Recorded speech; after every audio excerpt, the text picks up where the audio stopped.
to ensure that your bank statements, to ensure that your documentation, and to ensure that you are well prepared for any interviews that may take place with the UK Visa and Immigration Service. We have heard about this bill thing, the white paper. Yeah. So when it is going to be implemented officially, which program do you suggest for the students that would be a better option to go with? And Really, yeah. that one. So I would say that engineering, not just in the United Kingdom, but if you look at countries in the Gulf, in the Khalij, engineering is a subject where you have higher chances of getting a job. But I would also say computer science, artificial intelligence, and business, the business courses, and of course law. In the future, the UK government may increase the number of years that you need to remain in the UK before you can get a British passport, before you can qualify for British citizenship. Currently, it's 5 years. So if you remain after you finish your studying, and at the University of Nottingham, we do have many students who are international students who are getting very, very good jobs.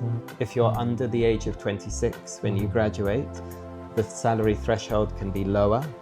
And you can go to the UK government website and you can check exactly depending on what age you are, depending on what profession you want to join. So I really encourage students to apply for the Developing Solutions Scholarship for 50% or 100%, because this is a wonderful opportunity to come and study at a Russell Group University.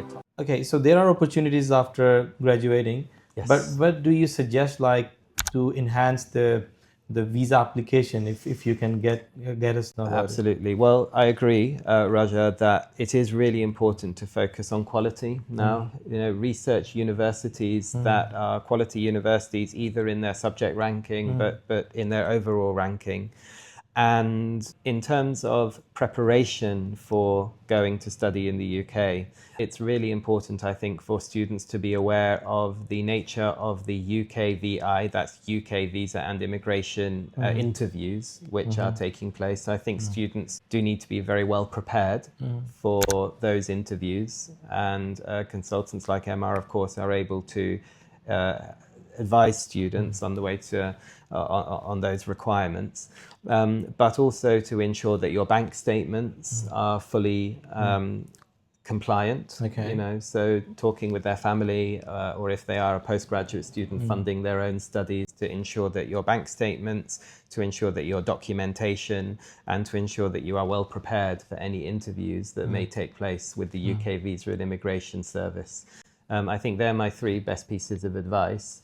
And as I said before, yes, there is only an 18-month period to stay in the UK after you graduate, but this is time for students to search for jobs. And actually, during that 18-month period, students can actually work in the UK and earn money. So there is no limit on that. In this, you know, unlike during your studying, during that 18-month period, students can work and earn money while they are applying for jobs across the UK. Okay, this all is happening to us in this market just because of the recent incident that a lot of non-immigrants or non-genuine students, I must say, they've been to UK and they never continued studies, and you know they were asylum seekers, sort of that. Okay, so I've got to know, like, we've noticed a lot of them were business graduates, or they've applied for the business studies, business management program. So which program do you suggest for the students that would be a better option to go with? And Really, yeah. that one. Really good question. I mean, I think that in general, you look at engineering courses. You know, there are some very good graduate programs for engineering students. The University of Nottingham, for undergraduate students, you know, we have connections with many companies such as Jaguar Land Rover. Rolls-Royce has a centre for research, teaching and learning inside the University of Nottingham, for which many students go on to the graduate programmes. So I would say that engineering, not just in the United Kingdom, but if you look at countries in the Gulf, in the Khalij, engineering is a subject where you have higher chances of getting a job. But I would also say computer science, artificial intelligence, and business, you know, the business courses, and of course law. You know, okay, so we have heard about this bill thing, the white paper. Yeah. So when it is going to be implemented officially? So some of the white paper recommendations are now being implemented. So Okay. if you look, for example, at the reduction for students to stay in the UK when they graduate on a post-study work visa from 24 months to 18 months, if you are starting your course in the United Kingdom after the 1st of January 2027, you will now only be allowed to remain in the UK for 18 months. So that's one area of the white paper that has now been confirmed will be implemented, but it will not affect students who are studying now. It will only affect students from the date I mentioned. There are a few other areas of the white paper which students must be aware of because this will affect their planning. The white paper is suggesting that in the future, the UK government may increase the number of years that you need to remain in the UK before you can get a British passport, before you can qualify for British citizenship. Currently, it's 5 years. So if you after you finish your studying, when you are on a skilled worker visa, from that point forth, it's normally 5 years for being in the United Kingdom before you can get citizenship. The white paper is suggesting that that might change to 10 years, which is quite a big change, you know, doubling So it will the be number of years. case-to-case basis, or it will be compulsory for every student? So at the moment, it's only a recommendation in the white paper. I expect that if this policy does come into effect in the future, it will be quite wide-ranging, but there may be exemptions for certain individuals. We don't really know that yet. We don't know if there will be any exemptions, and we are still not 100% sure that the government will implement this, but it's a recommendation in the white paper that the government are now considering. And we're now waiting for information regarding what that would look like and if any of the groups would be exempt within that. So what do you recommend, like, because all of our students nowadays, they are hopeless, you know, they don't want to go to UK. Even it was open for our market, but still there were no job opportunities, there were no settlement plans. So the students were like, they were more interested towards Australia and Canada. But now, you know, since after that white paper, now, you know, there is no more demand for UK. So what do you think, like, we should be hopeless, we should start recruitment for other countries, or, I mean, UK don't want our students? What do you think? I mean, it's a suggestion. I know that you're not officially part of UKVI, but I want your advice, like what to do. So I definitely don't believe that students should be hopeless about coming to the UK. You know, the UK is still I think actually the most popular international destination for students. And I believe that will remain. I really do believe that will remain because I don't want to go into Canada, Australia, America today, and neither am I an expert on those systems. However, the United Kingdom remains a top destination in terms of quality education. There is an 18-month period to stay in the UK. And at the University of Nottingham, we do have many students who are international students who are getting very, very good jobs. I understand some students are struggling. However, I really think that boosting your skills as soon as you arrive at university, networking is incredibly important. So joining clubs and societies, but also maybe professional bodies. If you're studying psychology, if you're studying law, if you're studying business, you know, to network and to join bodies where you can network with not just bodies, but students from the rest of the world, maybe whose families have businesses. You know, sometimes I don't like the word networking, but in life it's true. You do need to network and you need to really push yourself to stand out from the crowd. And, you know, as I mentioned, there may be exemptions in the future.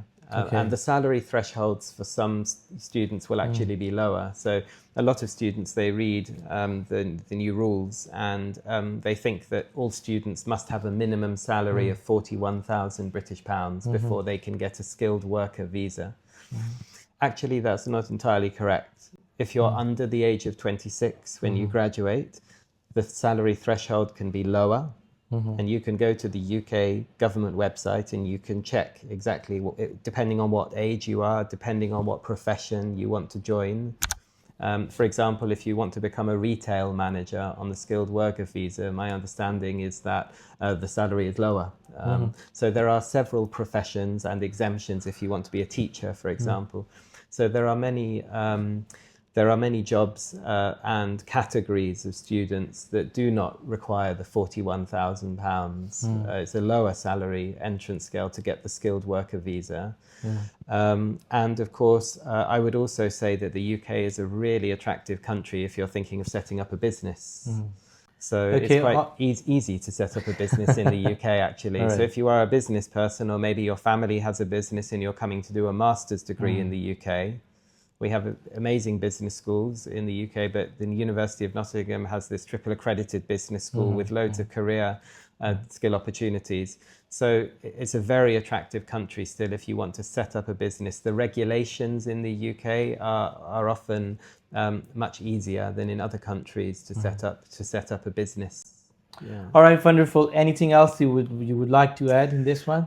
Actually, I think earlier I mentioned some scholarships. Okay. I really recommend that you apply for the Developing Solutions Scholarship if you have a good GPA. Normally, we ask for a GPA of 3.1 from Pakistani University from your bachelor's degree. There is a list of elite universities that MR we've shared with MR, and we would require a GPA of 2.9. For you to be confident that you may receive an offer. And of course, many universities, you would need to do the IELTS examination if you're looking to get an offer for a postgraduate course. But I recommend that students apply because we do not have an application fee. This is the good news. There is no application fee for postgraduate applications this year at the University of Nottingham. So I really encourage students to apply for the Developing Solutions Scholarship for 50% or 100%, because this is a wonderful opportunity to come and study at a Russell Group University, a top 100 university in the world. And for many of our Pakistani students and students from other areas of the world, you know, this has been life-changing. So we welcome Pakistani students, and I want to finish by saying the UK is still welcoming students. The UK is open for business. It's a wonderful place to study, and if you work hard and you improve your skills, there is a good chance of getting a job. However, I agree, Raja, it is becoming harder to get a job in the UK, so you really need to stand out from the crowd and maximise all of those clubs, societies and other opportunities that will help you build your skills. And build your interview preparation skills. That's my best piece of advice. All right, thank you very much. That's all we have today from our today's video. And you know that if you're looking to apply for the UK, and you know, especially you should focus all those universities that are good ranked. And we have University of Nottingham on our panel. And when you have fully funded scholarship opportunity over there available over there, so I think so that this is the best time to apply. Thank you very much, and inshallah. You are coming back in February now? Okay. We will definitely be coming back next year. I need to decide when that will be, but it may well be in February. So in February, once the white paper will be properly implemented, we're going to make another video. Thank you very much. Absolutely.